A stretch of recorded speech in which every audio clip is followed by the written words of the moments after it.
नमस्कार, मैं हूं अंकुर और आप देख रहे हैं सत्य हिंदी। एक नजर अब तक की सुर्खियों पर। विदेशी यात्रा से लौटने के बाद प्रधानमंत्री मोदी आज मंगलवार को मध्य प्रदेश में चुनावी मोड में नजर आए। उन्होंने एमपी चुनाव के मद्देनजर समान नागरिक संहिता से लेकर भ्रष्ट विरोधियों को जेल भेजने की गारंटी के साथ अपना अभियान शुरू किया।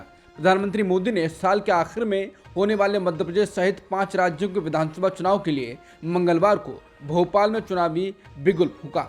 पार्टी कार्यकर्ताओं को संबोधित करते हुए सवाल किया कि अगर 3 तलाक इस्लाम से अलग नहीं है तो मुस्लिम बहुल देशों में इसका पालन क्यों नहीं है। मिस्र, Indonesia, Qatar, Jordan, Syria, Bangladesh और पाकिस्तान में 3 तलाक का चलन क्यों नहीं है। उन्होंने बताया कि मिस्र, जिसकी 90% आबादी सुन्नी मुसलमानों की है, ने 80 से 90 साल पहले 3 तलाक को खत्म कर दिया था।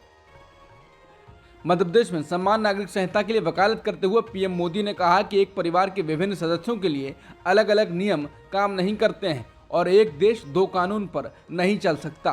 उन्होंने कहा कि आज हम देख रहे हैं कि यूनिफॉर्म सिविल कोड के नाम पर भड़काने का काम हो रहा है।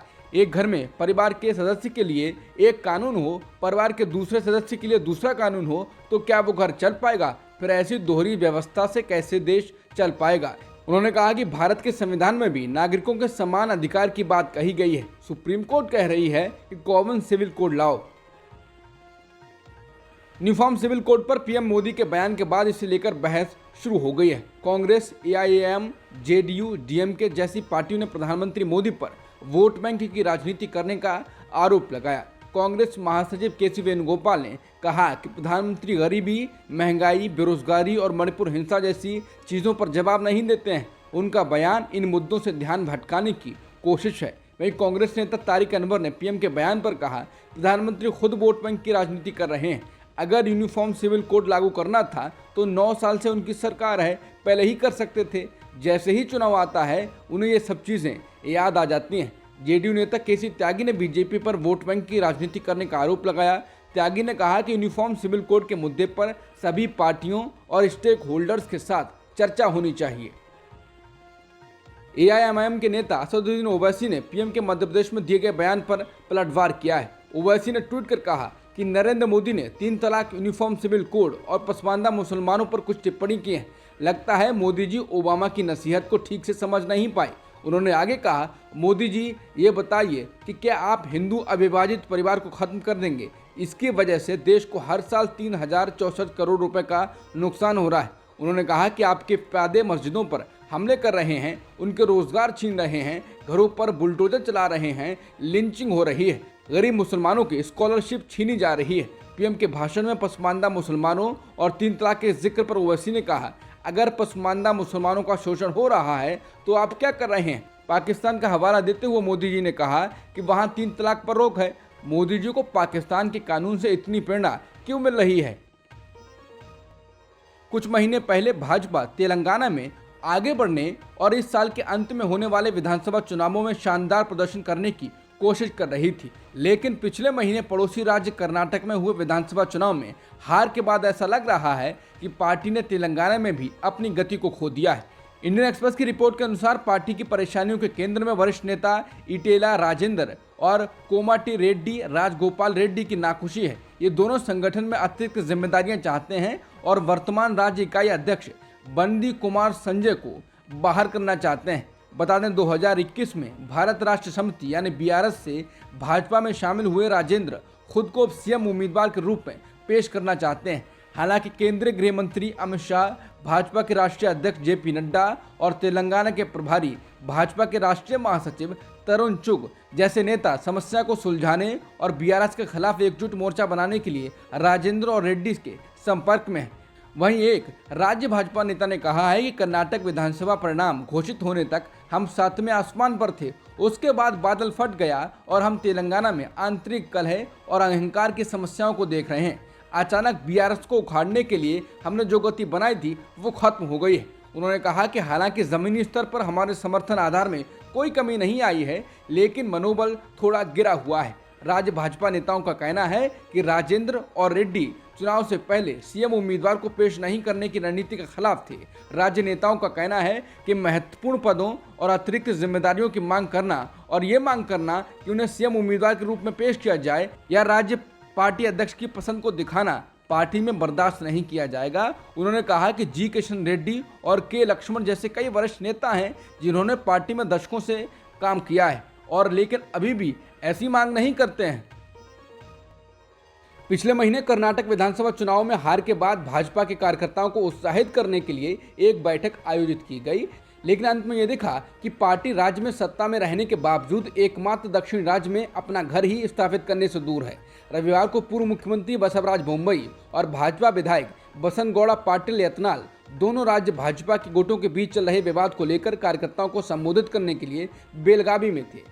भाजपा महासचिव सीटी रवि ने सबसे पहले ये मुद्दा उठाया और पार्टी सांसद प्रताप सिन्हा ने उनका समर्थन किया। उनके मुताबिक विधानसभा चुनाव में बीजेपी की हार बीजेपी और कांग्रेस के एक वर्ग के बीच अंदरूनी समझ का नतीजा है। अपने मन की बात कहने के लिए जाने जाने वाले बीजापुर शहर के विधायक यत्नाल ने मुंबई पर निशाना साधते हुए शुक्रवार को डिप्टी सीएम डीके शिवकुमार के घर के दौरे को लेकर मुंबई पर निशाना साधा। उन्होंने कहा कि शिवकुमार बीएस येदियुरप्पा के घर गए, मुंबई के घर गए। क्या आप जानते हैं कि वो उनसे मिलने क्यों जाते हैं? ये शिष्टाचार मुलाकातें नहीं हैं। उन्हें सोनिया गांधी को संदेश भेजना है कि अगर उन्हें सीएम नहीं बनाया गया तो वो बीजेपी नेताओं के संपर्क में है। यत्नाल ने एडजस्टमेंट पॉलिटिक्स पर कड़ा प्रहार करते हुए कहा, सभी पार्टी कार्यकर्ता जानते हैं कि किसने क्या किया, किसने किसे हराने की कोशिश की। सब कुछ हमारी पार्टी में हुआ, हमें किसी और को दोष नहीं देना चाहिए। हालांकि मुंबई ने कांग्रेस के साथ किसी भी समझौते के दावों को खारिज कर दिया।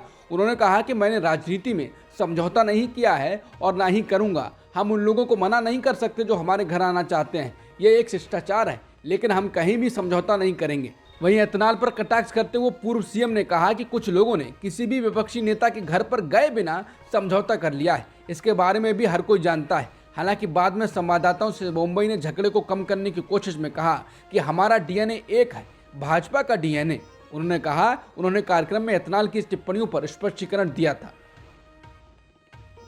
अमेरिकी अखबार वॉल स्ट्रीट जर्नल की एक रिपोर्टर सबरीना सिद्दीकी को भारत के प्रधानमंत्री मोदी से सवाल पूछने के बाद ऑनलाइन उत्पीड़न का सामना करना पड़ रहा है। इसको लेकर सोमवार को व्हाइट हाउस ने निंदा की है।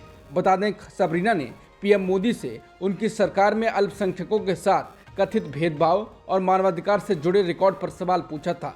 वहीं व्हाइट हाउस के सुरक्षा प्रवक्ता जॉन किर्बी ने वॉल स्ट्रीट जर्नल की रिपोर्टर सबरीना सिद्दीकी को निशाना बनाकर की गई ऑनलाइन ट्रोलिंग के बारे में कहा, यह पूरी तरह से अस्वीकार्य है और ये लोकतंत्र के सिद्धांतों के विपरीत है, जिसे पिछले हफ्ते पीएम मोदी की राजकीय यात्रा के दौरान प्रदर्शित किया गया था। व्हाइट हाउस के प्रेस सचिव कैरेन जीन पियरे ने बाद में कहा कि हम प्रेस की स्वतंत्रता के लिए प्रतिबद्ध हैं और किसी पत्रकार को डराने, धमकाने या परेशान करने के किसी भी प्रयास की निंदा करते हैं। बता दें, व्हाइट हाउस के प्रेस सेक्रेटरी जॉन किर्बी से सवाल पूछा गया था कि वॉल स्ट्रीट जर्नल की पत्रकार ने राष्ट्रपति बाइडेन और भारत के प्रधानमंत्री मोदी से सवाल जवाब के सत्र में पीएम मोदी से सवाल पूछा था। इसके बाद से भारत के कुछ लोग उन्हें ऑनलाइन प्रताड़ित कर रहे हैं। इनमें से कुछ नेता हैं जो मोदी सरकार के समर्थक हैं। सबरीना को इसलिए निशाने पर लिया जा रहा है कि वो मुस्लिम हैं और उन्होंने इससे जुड़ा सवाल पूछा था। लोकतांत्रिक नेता से सवाल पूछने पर इस तरह के उत्पीड़न का सामना करने को लेकर व्हाइट हाउस की क्या प्रतिक्रिया है, इस पर व्हाइट हाउस ने जवाब दिया। भारतीय सेना ने लोगों से हिंसा प्रभावित मणिपुर में शांति और सामान्य स्थिति बहाल करने के उसके प्रयासों का समर्थन करने का आग्रह किया है।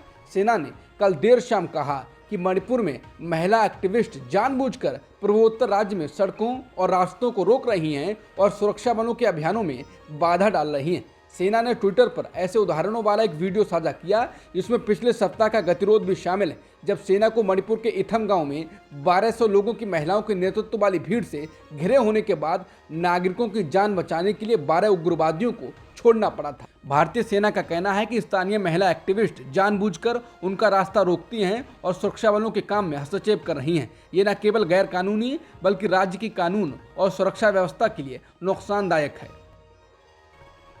रूसी राष्ट्रपति व्लादिमीर पुतिन ने सोमवार को यूक्रेन और उसके पश्चिमी सहयोगियों को वैगनर समूह के भाड़े के सैनिकों द्वारा किए गए विद्रोह के लिए जिम्मेदार ठहराया। पुतिन ने कहा कि पश्चिमी देश चाहते हैं कि रूस के लोग एक दूसरे को मारने के लिए तैयार हो जाएं।